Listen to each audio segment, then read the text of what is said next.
Hi everyone. So today is day 45 or today I am going to start from 431 to 440 words. 10 words मैं again explain करूँगी क्योंकि अगर आप लोग कोई भी एग्ज़ाम की तैयारी कर रहे हैं या आपको अपनी वोकेबलरी अच्छी करनी है तो वर्ड्स को याद करना, उसके साथ साथ उनको लिखना, उनको किस तरह से यूज़ करते हैं वो बहुत ज़रूरी है। आपके आपको अगर कोई भी गवर्नमेंट एग्ज़ाम की आप तैयारी कर रहे हैं तो आपको पता है होएगा। तो मैं यहाँ पे सिर्फ वो कैब सेशन से भी इन तीनों एक्सप्लेन कर रही हूँ। So let's begin. Today's first word is ineffable. Ineffable मतलब ये क्या है? ये एक एडजेक्टिव है जिसको हम हिंदी में कहेंगे जिसका वर्णन नहीं किया जा सके, जिसको कहा नहीं जा सके, जिसको डिस्क्राइब नहीं किया जा सके, इतना जिसको हम अच्छे से एक्सप्रेस नहीं कर सकते, इनएक्सप्रेसिबल। इसके साथ साथ इसको हम डिस्क्राइब नहीं कर सकते, या इनडिफाइनेबल, अनटोल्ड, जिसको बताया नहीं जा सकता है। तो ये इनएफेबल के क्या है? सिमिलर मीनिंग्स हैं। चलिए एग्जाम्पल के थ्रू समझते हैं। देखिएगा कि ये एज एन एडजेक्टिव यूज हो रहा है या नहीं हो रहा है, क्योंकि वोकेबलरी को सही तरह से समझने का जो एक तरीका होता है वो यही होता है कि जो हम वर्ड सिखा रहे हैं वो हम सेंटेंस में उसी तरह से यूज करें। The beauty of a sunset is ineffable. जो जब सूर्य अस्त होता है ना, सूर्य सनसेट हो रहा है, तो सूर्य अस्त का जो सौंदर्य था वो क्या था? बिल्कुल ही कैसा था? इनएफेबल था, जिसको हम वर्णन नहीं कर सकते हैं। Glory in is ineffable splendour of his presence, या एच स्मॉल आएगा। महिमा उनकी उपस्थिति का क्या है? अवर्णनीय वैभव है। मतलब वो अगर कहीं प्रेजेंट हैं तो उनकी वजह से हम बता नहीं सकते हम कितने ज्यादा खुश हैं, बताया नहीं जा सकता। फॉर एग्जाम्पल, आपका कोई भी फेवरेट सेलिब्रिटी अगर आपके पास हो तो आप एक्सप्रेस नहीं कर सकते अपने शब्दों में, ठीक है? Okay, 432 it is inept. What is it? It is inept. ये भी क्या है? एडजेक्टिव है जो कि नाउन और प्रोनाउन की विशेषता को बताता है, जिसका अर्थ होता है अयोग्य, अनाड़ी, या जिसको जल्दी समझ में नहीं आता है उनको हम बोलेंगे मूर्ख बोल सकते हैं। अनस्किल्ड, जिसको अच्छे से स्किल्स नहीं पता हो। इनएक्सपर्ट, रफ, क्लमजी, अनाड़ी, ठीक है? उसको हम क्या बोलेंगे? उसको हम बोलेंगे inept. He was an inept politician. और वो किस तरह का? वो एक अच्छा राजनीतिज्ञ नहीं है, मतलब वो एक कैसा है? अयोग्य राजनीतिज्ञ है। She was left feeling inept and इनएडिक्वेट। इनएडिक्वेट की भी मीनिंग देख लीजिएगा, और इनेप्ट का मतलब तो हम समझते ही हैं। शी वॉज लेफ्ट, और वो क्या थी? वो महसूस कर रही थी कि वो क्या है? वो एक अयोग्य और अपर्याप्त है। ये इनएडिक्वेट का मतलब जो पूरी तरह से कंप्लीट नहीं होते, अपर्याप्त है।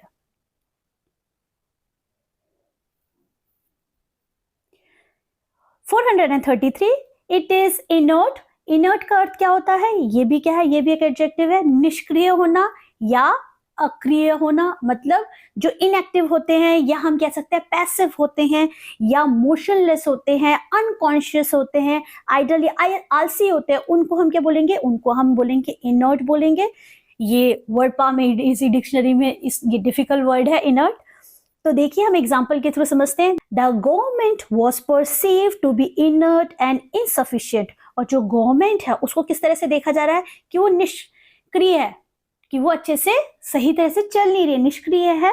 और क्या है? कि इनएफिशिएंट है, मतलब वो सक्षम नहीं है किसी भी काम को करने के लिए। मतलब लोग सब तरह की, जो हर तरह का वर्ग है पूरे देश में, वो सेटिस्फाइड नहीं है गवर्नमेंट से। He lays completely inert on the floor। और वो क्या हो गया? वो फर्श पर बिल्कुल किस तरह से पड़ा गया? बिल्कुल इनएक्टिव से, बहुत ही ज्यादा थका हुआ। 434 it is inexorable। What is it? It is inexorable। ये क्या है? ये एक एडजेक्टिव है जिसका अर्थ होता है कठिन या कठोर होना, या बहुत ही निष्ठुर होना, हटीला होना, जिसको बदलने में बहुत कठिनाई होती है, उसको हम बोले इनएक्सरेबल। अच्छा, इसके सिमिलर मीनिंग्स कैसे हैं? ये सिमिलर मीनिंग्स बहुत ही कॉमन मीनिंग्स होते हैं जिनको हम जो फेमिलियर बहुत होते हैं। अनस्टॉपेबल, वो एक बहुत सॉन्ग है, बहुत अच्छा। अनस्टॉपेबल, अनअवॉइडेबल, इनफ्लेक्सिबल और स्ट्रिक्ट, जिसमें बदलाव नहीं हो, जो बहुत ही कठोर स्ट्रिक्ट हो, अपने में रिजिड हो, दिल जो जल्दी से फ्लेक्सिबल नहीं हो, इसके सिमिलर मीनिंग में आएगा the future is inexorable for all of them, और जो भविष्य है वो किस तरह का सभी के लिए कैसा है, कठिन है। दिस ट्रेंड इज इनएक्सोरेबल, ट्रेंड का मतलब वैसे हम लोग जो जिस तरह से देखते हैं ट्रेंड में क्या चल रहा है, तो इसको हम हिंदी में क्या बोलेंगे, इसको हम बोलेंगे जिस तरह की प्रवृत्ति है, या बोलेंगे जिस तरह का झुकाव है ना, उसको हम ट्रेंड बोलते हैं। तो ये जो ट्रेंड है ये क्या है, बहुत ही कठिन है, या जिसको बदलना थोड़ा मुश्किल है, जो टाइम टू टाइम चेंज भी होता है, आप देख सकते हैं। Okay, 435 it's called infamous. Infamous का अर्थ क्या होता है, इनफेमस का मतलब जो बहुत फेमस नहीं होता है, ये भी क्या है, ये भी एक एडजेक्टिव है जिसका अर्थ होता है बदनाम या दुष्ट, या जिसको अच्छा नहीं कहा जा सकता, वो जिसकी रेपुटेशन अच्छी नहीं होते, डिसरेप्यूटेबल और इल फेम्ड, शेमफुल, डिसग्रेसफुल, जिसके अंदर मतलब जिसकी इज्जत नहीं होती है समाज में, या जिसको गलत तरीके से समझा जाता है, नेगेटिव वर्ड है ये infamous. He is infamous for his dishonesty, और वो किसके लिए बदनाम है, क्योंकि वो क्या है, एक ऑनेस्ट व्यक्ति नहीं है, इस वजह से वो बदनाम है। दिस एरिया इज इनफेमस, ये जो एरिया है, जो क्षेत्र है, वो क्या है, वो किस वजह से फेमस नहीं है, for drugs and prostitution, drug के लिए और प्रोस्टिट्यूशन जो वेश्यावृत्ति होती है उस वजह से जो ये एरिया ये बदनाम है। 436 इट इज इनफैचुएटेड। देखिए हम लोग आई वाले जो अल्फाबेट्स हैं वो आप यहाँ पे अभी देख रहे हैं, अगर आप स्टार्टिंग से, अगर आप न्यू हैं तो आप देखेंगे मैंने अल्फाबेटिकल ऑर्डर में सारे कराए हुए हैं। सो 430 से इन्फैचुएटेड क्या मतलब क्या होता है, ये एक एडजेक्टिव है, इसको भी आप समझिए पार्ट्स ऑफ स्पीच में क्या है, मतलब एक विशेषण है जो कि हमारे यहाँ पे देखिएगा किस तरह से यूज होगा, जिसका अर्थ होता है मुग्ध होना, शौक होना, या किसी के बारे में ऑल टाइम सोचते रहना, या किसी के लिए प्यार में होना। और ऑब्सेस्ड, इसके सिमिलर मीनिंग है इन लव, चार्म, किसी के लिए बहुत आकर्षित होना, कैप्टिवेटेड, मुग्ध हो जाना, मंत्रमुग्ध हो जाना, उसको हम किस में आ जाएगा, उसको हम इन्फैचुएटेड में बोलेंगे। माय मदर्स, लेकिन सिर्फ प्यार वाले चीजों में नहीं बोलते इन्फैचुएटेड, शौक का होने को भी हम बोलेंगे इन्फैचुएटेड। तो मेरी जो मम्मी है वो किस वजह से इन्फैचुएटेड है, उनको डाइटिंग का शौक है तो वो डाइटिंग के लिए इन्फैचुएटेड है। कुछ लोगों को एक्सरसाइज करने का बहुत शौक होता है तो वो एक्सरसाइज करने के लिए बहुत इन्फैचुएटेड होते हैं। और मतलब सबके अपने अपने तरीके होते हैं किस चीज का अच्छा शौक है उनको। I think he is infatuated with you, और मुझे लगता है कि वो तुमसे क्या है, बहुत ही ज्यादा तुम्हारे लिए बहुत ही आकर्षित है, वो उसको तुम्हारे प्रति ज्यादा अट्रैक्शन है। 437 इट इज इन्फर। इन्फर माने क्या होता है, ये एक वर्ब है। Infer it is a verb जिसका अर्थ होता है हम कोई तरह का तर्क सोच रहे हैं, अपनी सोच, अपनी लॉजिकल थिंकिंग यहाँ पे आ जाएगी, अनुमान लगा रहे हैं, या हम कोई भी तरह का कंक्लूजन दे रहे हैं, निष्कर्ष निकाल रहे हैं। ठीक है, तो ये इन्फर से रिलेटेड ले, चलिए इनको हम सिमिलर मीनिंग्स में समझते हैं। वर्कआउट को, जैसे मैंने बताया ना, हम वर्कआउट कैसे हो रहे हैं, क्योंकि हम सोच रहे हैं। कॉन्क्लूड करना मतलब निष्कर्ष निकालना होता है। अंडरस्टैंड, समझ रहे हैं। प्रिज्यूम, पहले से ही सोच ले रहे हैं, कंप्लीट हुआ भी नहीं पर फिर भी हम एक अज्यूम कर ले रहे हैं उस चीज को। तो ये सब किसके मीनिंग है, ये इन्फर के ही सिमिलर मीनिंग्स हैं। एग्जाम्पल में समझे, readers are left to infer the killer's motive, और जो रीडर्स हैं मतलब पाठक, मतलब जो पढ़ने वाले हैं, अगर कोई नॉवल पढ़ रहे हैं तो वो अभी उनके लिए अनुमान लगाना, किस चीज का अनुमान लगाना, कि जो किलर का जो मोटिव है उसके बारे में अभी क्या है, बाकी है। लेफ्ट का मतलब अभी रुके हुए हैं, अभी उनको नहीं बिल्कुल पता, क्योंकि उन्होंने पूरी स्टोरी नहीं पढ़ी, पूरी नॉवल नहीं पढ़ी है, तो अभी वो अनुमान नहीं लगा सकते हैं कि जो किलर का क्या है, जो भी हत्यारा है उसका, उसके इरादों का वो अभी अनुमान लगाना क्या है, बाकी है। नेक्स्ट एग्जाम्पल के थ्रू समझते हैं इन्फर को कैसे यूज किया जा सकता है। It is difficult to infer anything from such scanty evidence, और इतने कम सबूत, स्कैनिटी मतलब होता है बहुत ही कम होना किसी चीज का, इतने कम सबूतों से कुछ भी अनुमान लगाना क्या है, मुश्किल है। Next is 438. It is called infinitesimal. Infinite होता है, उसके आगे किस तरह से बोल दीजिए, इन्फिनाइटेसिमल. सो ये क्या है, ये क्या है, ये एक एडजेक्टिव है जिसका अर्थ होता है बहुत छोटा, बहुत अति सूक्ष्म, बहुत ही छोटा, टाइनी, बहुत ही minute, tiny, extremely small, microscopic, मतलब माइक्रोस्कोप के थ्रू हम देख सकते, उसको बोलेंगे इन्फिनाइटेसिमल. There was an infinitesimal pause, और बहुत ही छोटा सा क्या था, पॉज था. बात करते करते में जैसे हम पॉज दे देते हैं ना, मैं पढ़ा रही हूँ, मैं एक्सप्रेस कर रही हूँ, जैसे पोम पढ़ते हैं तब बीच बीच में पॉज दिया जाता है. टोन, हम पोम में जब हम कोई भी पोम सुना रहे होते हैं तो हमारी वॉइस मॉड्यूलेशन में पॉज दिया जाता है, जिससे जो पोम है उसको बहुत ही अच्छे से एक्सप्लेन किया जा सके और सुनने वाले को भी अच्छा लग सके.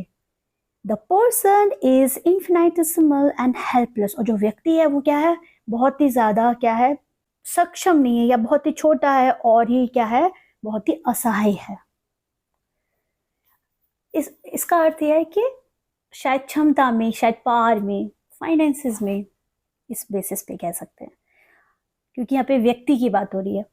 Okay, 439. It is ingenuous. What is it, ingenuous. ये क्या है, ये भी एक एडजेक्टिव है जिसका अर्थ बहुत ही सिंपल होता है, सरल होता है, निष्कपट होता है, बहुत ही साधारण होता है, सच्चा बोल सकते हैं, शुद्ध बोल सकते हैं. और इसके और कौन कौन से सिमिलर मीनिंग होते हैं, इनके होते हैं नाइव, इनोसेंट, सिंपल, जेन्युइन. ये सब इसी के सिमिलर मीनिंग है. किसके सिमिलर मीनिंग है, इंजेन्युअस के. She is an ingenuous country girl, और वो क्या है, एक बहुत ही सरल कंट्री गर्ल है. कंट्री गर्ल का मतलब जो शहर की नहीं है, थोड़ी गांव एरिया की है, उसको बोलेंगे. He is too ingenuous in believing what people say, और वो लोगों की बातों पर विश्वास करने के लिए बहुत ही कैसा है, बहुत ही आसानी से भरोसा कर लेता है. मतलब बहुत ही सरल व्यक्ति है, जो भी लोग कहते हैं उन बातों को बहुत ही आसानी से वो क्या कर लेता है, यकीन कर लेता है, और सरल व्यक्ति इसी वजह से करता है. 440. इनहेरेंट. इनहेरेंट क्या है, इनहेरेंट जो हमें अपने पूर्वजों से मिला हुआ होता है, जन्मजात होता है. ये क्या है, ये भी एक एडजेक्टिव है. और अंतर्निहित मतलब हमारे अंदर कुछ ऐसे ट्रेट्स होते हैं जो हमें अपने फैमिली से, हमारे पेरेंट्स से मिले हुए होते हैं, उनको बोलेंगे इनिट. इनिट का मतलब क्या होता है, जन्मजात, बिल्ट इन, हमारे अंदर ही होते हैं. कुछ ऐसे ट्रेट्स होते हैं, हम कुछ भी कर लें पर कुछ ट्रेट्स हमें अपने पेरेंट्स से मिलते हैं या फैमिली में किसी मेंबर के थ्रू मिलते हैं, उनको बोलेंगे inborn, deep rooted.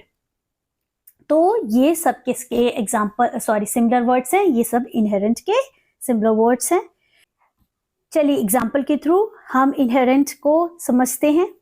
Stress is an inherent part of dieting, और जो तनाव है वो डाइटिंग का एक क्या है, मतलब जो लोग डाइटिंग करते हैं, कुछ कुछ लोगों में देखा जाता है तनाव अलग अलग तरीके से होता है. मैं अगर आपको बताऊं, स्ट्रेस को सिर्फ ये नहीं है, सिर्फ डाइटिंग अगर कोई जन कर रहा है तो वो स्ट्रेस में है. कुछ लोग ज्यादा खाते भी हैं स्ट्रेस में, कुछ लोग सोना ज्यादा प्रेफर करते हैं. It depend how to deal with your stress.